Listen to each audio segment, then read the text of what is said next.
Good day everyone. Let us continue with our discussion about Article 4 of the Revised Penal Code or Act Number 3815 as amended.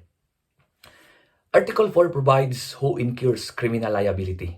And in fact, there are two paragraphs under this article. First is any person committing a felony or delito, although the wrongful act done is different from what is intended. And second is all about impossible crime. Now, there are three instances under this paragraph A. First is the so-called aberratio ictus or mistake in the blue. Second is the so-called error in personae or mistaken identity. And third is the so-called praeter intentionem or the wrongful act done is different from what's intended. Since we already talked up about aberratio ictus, let us continue on error in personae or mistaken identity. If you can recall, based on our previous discussion, when we talk of aberratio ictus, that single act of the perpetrator of the crime ni constitute siya og two or more crimes, meaning naatay two victims nga involved. We have the actual victim or the intended victim. Unlike sa error in personae, there is only one victim involved, and that is the actual victim and not the intended victim na gustong patyon ni perpetrator of the crime.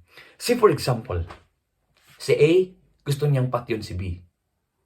However, during sa pag-execute niya sa crime, kay iyahang napatay si C. Kay nagtuo siya nga ang katong tawhana mao na to si B. So meaning diri ning sulod ang gitawag nato nga error in personae or mistaken identity.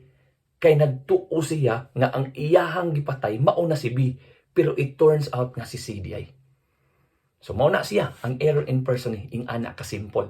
However, in the application of the penalties, we should consider kung unsa ang iyang intended crime to be committed. See for example, gustong patyon ni A si B. And I would like to emphasize na atong gamiton nga crime karon ha is homicide. Ha? Gamiton atong nga crime is homicide kay aron ato ang ma-consider na to or ma-apply na to og tarong atong ma-appreciate ang application sa Article 49. Kay kung ato manggong i-murder, parehas ra siya nga reclusion perpetua ngadto sa parricide, dili nimo ma-appreciate kung unsa ang buot gipasabot sa Article 49. Now, see for example, si A gusto niyang patyon si B. And again, I would like to quote na ang gusto nga crime nga makomit na to nga himuon is homicide, without any qualifying circumstances under Article 248 in order for the crime to be considered as murder. See for example, si A, gusto niyang patyon si B. The crime would be is homicide if ang mapatay ni A kay si B. Again, the crime would be is homicide. However, ang napatay ni A kay si C. And pagtanaw niya ngadto ni C kay iya ding papa. So karon ang napatay ni A kay tungod na sipyat siya kay si C, which is iyang papa. And under Article 246 of the Revised Penal Code, kung ang imuhang mapatay kay imuhang papa, imuhang mama, imuhang anak, imuhang asawa, kay the crime is parricide and with the penalty of reclusion perpetua.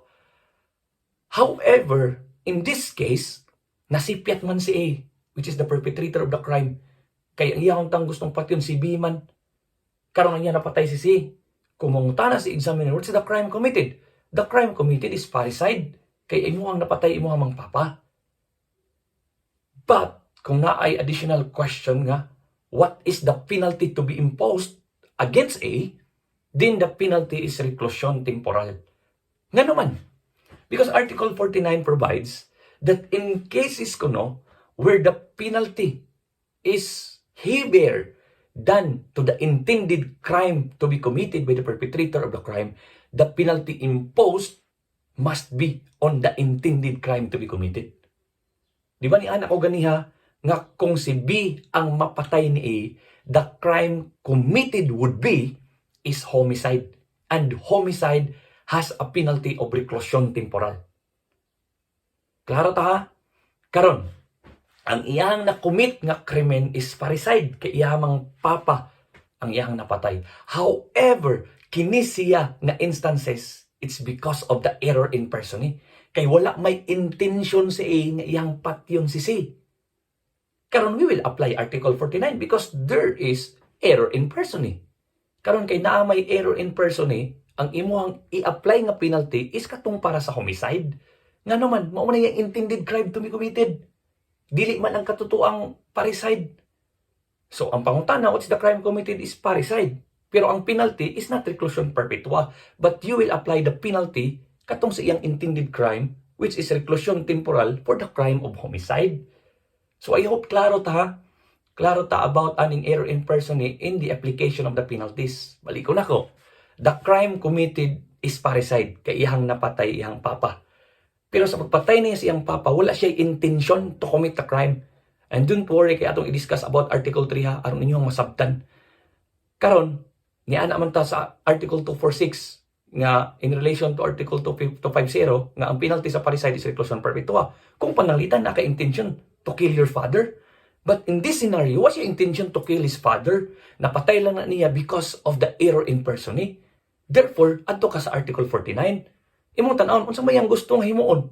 Iyang patyon si B. And akong gi-emphasize nga kung si B ang iyang napatay kay ang crime na commit is homicide. Karon, kay homicide may ang intended crime to be committed, tanaw unsay penalty sa homicide. Ang homicide is reclusion temporal. Therefore, the crime committed is parricide kay iyang papa ang gipatay, but the penalty to be imposed is reclusion temporal. Asa man nato gikuha ngadto sa iyang intended crime to be committed, which is against B. So, klaro ta, I hope inyo ang nasabtan ha. I hope inyo ang nasabtan. Akong gipasulod ng Article 49. Because on our next discussion about praeter intentionem, I will also include about Article 13 on mitigating circumstances. Aron mahibaw-an nato unsaon pag-impose sa penalty. That is why, ako gining-remind pirmis, ako ang mga estudyante, nga you should always know about fundamentals. You should know about basic knowledge about criminal law, about Book 1. Kay lisod kaayo ug mosulod sa book 2, pero wa kay hanaw sa book 1. Ha? Lisod gid kaayo. So I hope inyo ang nasabdan ang error in personae. On our next discussion, we will discuss about praeter intentionem in relation to Article 13 on mitigating circumstances of the revised Penal Code. Thank you and God bless us all.